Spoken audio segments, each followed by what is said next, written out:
La situation des femmes, si vous voulez, est d'autant plus en situation de régression que nous sommes en crise économique. Le salaire parental que je veux mettre en œuvre, il y a de très grandes chances, pour des raisons justement que je viens d'indiquer, pour que les femmes soient les premières à vouloir en bénéficier.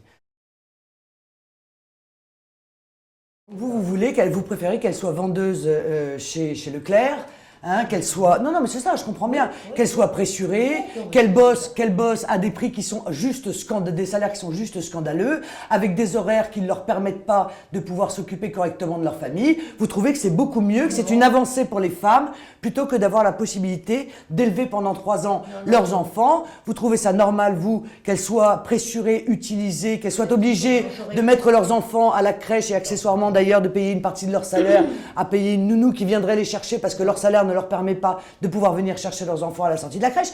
C'est votre vision, ça n'est pas la mienne.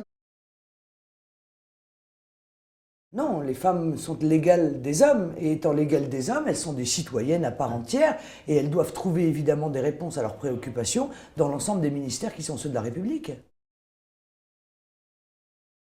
Donner le choix aux femmes, c'est d'abord leur donner un vrai choix, c'est-à-dire pas leur dire uniquement vous pouvez garder votre enfant, on va vous donner une petite aide. Non, c'est mettre en place une véritable politique familiale en France, ce qui n'est pas le cas. Deuxièmement, je suis pour la mise en place de l'adoption prénatale. Non, je ne crois pas du tout que ce soit. Je crois pas du tout que ce soit la même chose. Je pense que l'idée, si vous voulez, je pense que l'idée pour une femme de savoir que son enfant sera adopté, de connaître le couple qui va l'adopter, est très honnêtement quelque chose qui serait susceptible d'en rassurer un certain nombre qui aujourd'hui ne font pas le choix de laisser leur enfant à l'adoption parce qu'elles ne savent pas si cet enfant ne va pas traîner dans un orphelinat pendant 15 ans. Si vraiment financièrement la situation mérite de faire des choix, je pense qu'il faudra faire le choix de dérembourser effectivement l'avortement, sauf évidemment dans les cas de viol. Je dis clairement aux femmes que compte tenu du fait que par leur intelligence et leur capacité de prévision, elles ont la possibilité d'éviter de tomber enceinte lorsqu'elles ne le veulent pas, eh bien il faut aussi qu'elles aient la générosité de penser à l'ensemble des vieilles personnes, à l'ensemble des gens précaires qui aujourd'hui en France renoncent à se soigner parce que financièrement on n'en a pas les moyens. Je crois d'abord qu'il faut augmenter le nombre de crèches. Les problématiques de garde sont ce qui éloigne le plus les femmes de l'emploi. Pouvoir laisser un temps aux hommes pour pouvoir profiter et créer le lien nécessaire avec le nourrisson me paraît important, mais le caler sur celui des femmes ne me paraît pas nécessaire. La loi peut parfaitement imposer l'égalité de traitement, l'égalité salariale entre les hommes et les femmes. Je ne conçois pas, je ne comprends pas pourquoi ça n'est pas toujours fait au moment où on se parle.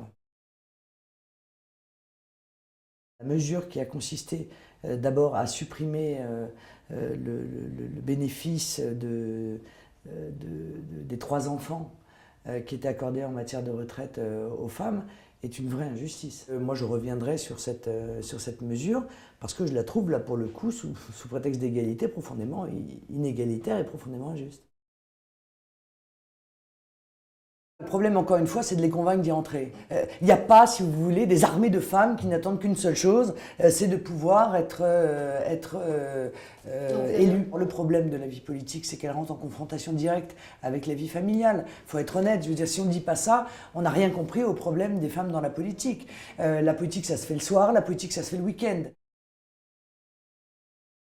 Il y a énormément de femmes compétentes, elles ont évidemment leur place, évidemment, et d'ailleurs elles ont, il faut le dire aussi, une manière d'envisager la politique qui est un peu différente de celle des hommes. Je suis entouré de femmes, je leur donne leur chance, mais je me détermine en fonction des compétences, pas en fonction du sexe.